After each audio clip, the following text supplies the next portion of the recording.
September 19th, 1940. Warsaw. The streets are gray. A German truck idles at the corner of Zalazna Street, soldiers fanning out with rifles, rounding up anyone within arm's reach. A man in a worn coat steps into the street. He does not run. He does not hide. He walks toward the soldiers with his hands visible, his papers ready.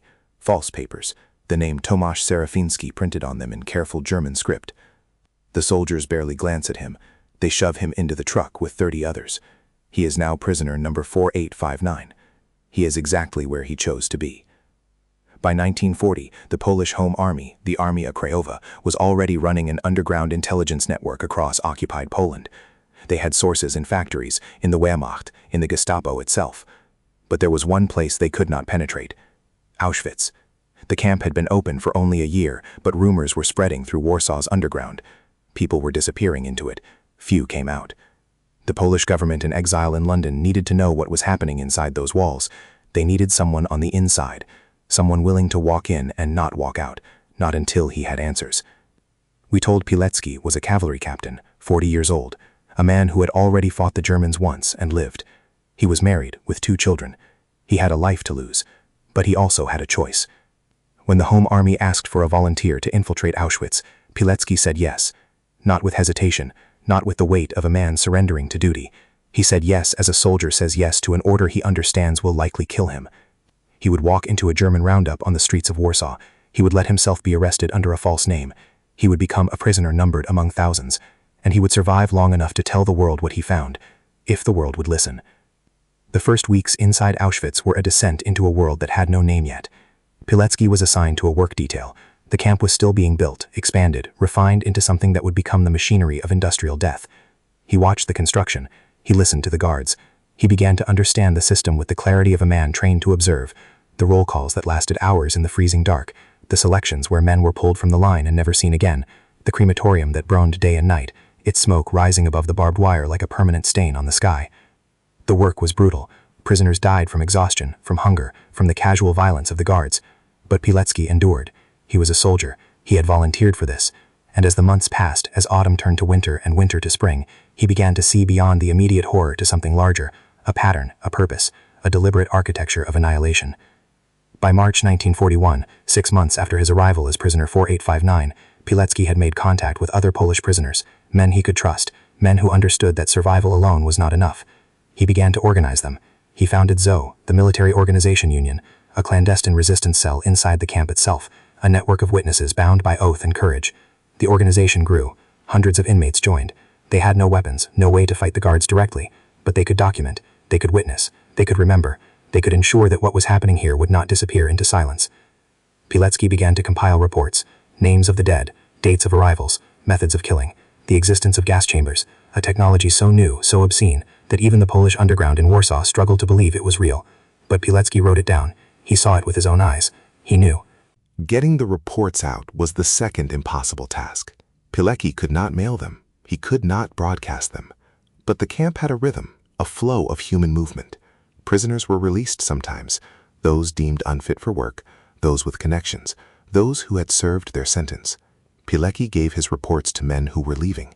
He gave them to laundry workers who had contact with the outside world. He gave them to anyone with a chance, trusting his words to strangers, trusting that they would carry the truth forward. From March 1941 onward, his testimony began to reach Warsaw. From Warsaw, it reached London. The Polish government in exile was reading eyewitness documentation from inside the death camp. They were reading Pilecki's words. They were reading the truth. By 1943, Pilecki had been inside Auschwitz for nearly 3 years. He had survived selections that killed thousands around him, their names erased, their bodies burned.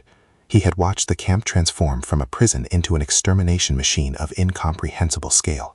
He had documented everything: the gas chambers, the mass graves, the systematic hunger, the selections where men were sorted like cattle, the ones chosen to live another day and the ones chosen to die that night.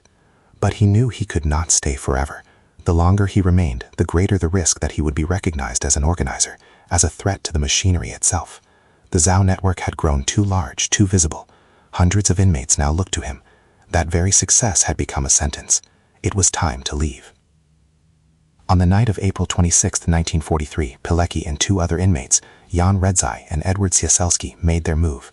They were assigned to work detail at the camp bakery, a place of relative proximity to the perimeter, a place where a man might see the fence and imagine beyond it.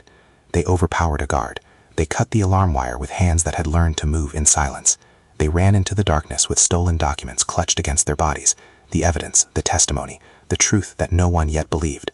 Behind them, the camp remained intact, still operating, still killing. The machinery did not pause. But Pilecki was free. He had spent 947 days inside Auschwitz. He had lived when millions had not, and he had brought proof. In the weeks after his escape, Pilecki drafted what would become known as Report Witt, the Report of Witold. It was the first comprehensive, systematic documentation of Auschwitz's effort to reach the Allies. It described the gas chambers in clinical detail. It named the methods of killing. It provided numbers, thousands upon thousands of names, dates, transports. It was in every way the truth, and the Allies did not know what to do with it. In London, in Washington, in Moscow, military intelligence officers read Pilecki's report and struggled with its weight. The scale seemed impossible. Surely it was exaggerated. Surely the Poles were inflating the numbers for political effect. The report was filed away in secure archives, marked urgent, marked credible, but marked also with doubt. It was believed, but it was not acted upon. Pilecki had risked everything, had endured 947 days of systematic horror to bring the world proof of genocide, and the world was not ready to hear it. Pilecki did not stop fighting. He continued his work with the Polish Home Army. He fought in the Warsaw Uprising in 1944, carrying the weight of what he had witnessed into the streets of his burning city. He survived that too. But when the war ended, Poland was not liberated. It was occupied. The Soviet Union had won the war against Nazi Germany, and now Soviet-installed communists ruled Poland with the same iron hand. To them, Pilecki was a threat. He was a man who had worked for the government in exile. He was a man who had resisted. In 1947, he was arrested. They tortured him. They demanded confessions. They fabricated charges, espionage, collaboration with foreign powers, crimes he had never committed. On May 25, 1948, Witold Pilecki was executed by a single shot to the back of the head. He was 47 years old. The communist regime buried him in an unmarked grave. For 42 years, Poland's official history erased him. Prisoner 4859 had become a ghost. It was not until 1990, after the fall of communism, that Pilecki was rehabilitated. His name was restored. His grave was found. In 2006, Poland awarded him the Order of the White Eagle, the nation's highest honor, posthumously. The world finally began to understand what Pilecki had done. He had walked into hell voluntarily. He had documented it. He had escaped. He had told the truth. And he had paid for it twice, once to the Nazis, once to the communists. Witold Pilecki remains one of history's most extraordinary acts of courage. Not the courage of the battlefield, though he had that too, but the courage of bearing witness, of choosing to see, of refusing to let the world claim ignorance. His report was real. His numbers were real. His sacrifice was real. And prisoner number 4859 will not be forgotten again.